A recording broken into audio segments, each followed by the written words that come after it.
फायदा में रह गए। अरे बाप रे बाप, का मॉडल का जमाना बा। मतलब देख के लग रहा बा कि 2025 के मॉडल खेसारी भैया 2024 में ही पटक दे बाड़न। और जब गाना आई तो कितना भूचाल और कितना बवाल मची, कोनो ठिकाना और पता नहीं है। तो हेलो फ्रेंड, कैसे आप सभी लोग? उम्मीद करता हूँ कि आप सभी लोग बहुत मस्त होंगे और स्वस्थ होंगे। आप सबका अपना छोटा भाई सुजीत कुमार, और आज की वीडियो में हम लेकर आ गए भाई खेसारी भैया के एक न्यू टीजर के बारे में बात करे वाला भाई। तो वीडियो के अंत तक देखो जा, बाकी चैनल पर पहले हम चैनल को सब्सक्राइब जरूर कर लें जा। चलिए दोस्त, इसकी वीडियो को आज के स्टार्ट करते हैं। सबसे पहले आपको बता दें कि खेसारी भैया के आज सुबह में एगो सॉन्ग का टीजर आएगा। एक न्यू यूट्यूब चैनल बाटे जो ना के नाम बा पीपा म्यूजिक भोजपुरी, मतलब पीपा म्यूजिक भोजपुरी यूट्यूब चैनल। और सुबह में एकरा पर 3 के सब्सक्राइबर है, मतलब 3000। और अभी फिलहाल में अभी एकरा पर 11 के सब्सक्राइबर कंप्लीट हो चुका बा, यानी पिछले 10 घंटा के अंदर में 7000 सब्सक्राइबर एकरा पर कंप्लीट हो चुका बा। और आपको बता दी कि एकरा पर एक भी सॉन्ग ना कुछ भी बा, मतलब खेसारी भैया के न्यू टीजर आई बाटे, वही टीजर के एकरा से छोड़ल बा।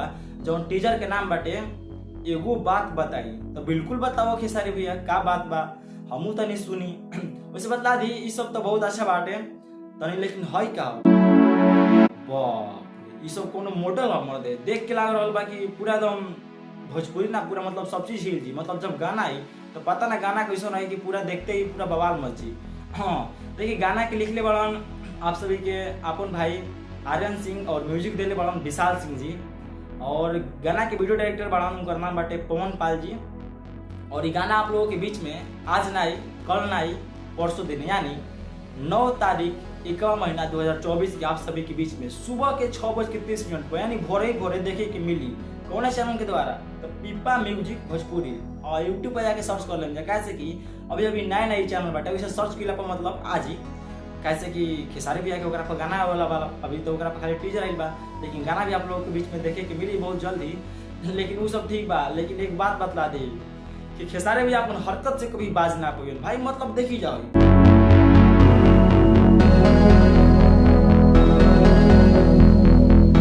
अरे मतलब ये सब का, अरे मतलब कि हर एक गाना में मतलब कई जरूरी बा। मतलब ई ना होई तो मतलब गाना ना चली। मतलब ऐसा गाना हमरा ठीक ना लगेला।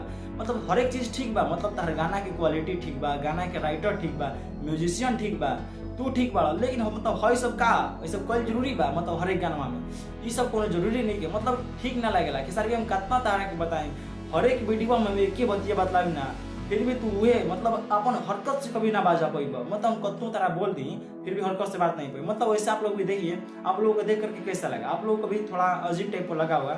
बाकी फिर मिला तो नेक्स्ट वीडियो के साथ। उम्मीद करते हैं कि आप लोगों को वीडियो बहुत अच्छा लगा। वीडियो अच्छा लगा हो तो लाइक करके कमेंट जरूर कर जा, और भाई के बहुत सारा सपोर्ट कर जा, कैसे कि बहुत जल्द ही हमारा चैनल पर 1 के सब्सक्राइबर कंप्लीट हो चुका बा। ओके वाला बा, मतलब आप सभी के प्यार की वजह से, आप सबके प्यार के बिना भाई अधूरा बा। तो आप लोग प्यार से देते रहे। बाकी वीडियो का दिल पड़ा ले जा, कैसे वीडियो को मनोरंजन खातिर बनाया जाला। चलिए नेक्स्ट वीडियो का फिर मिलता है, तो best of luck, ta-ta bye bye, take care, धन्यवाद।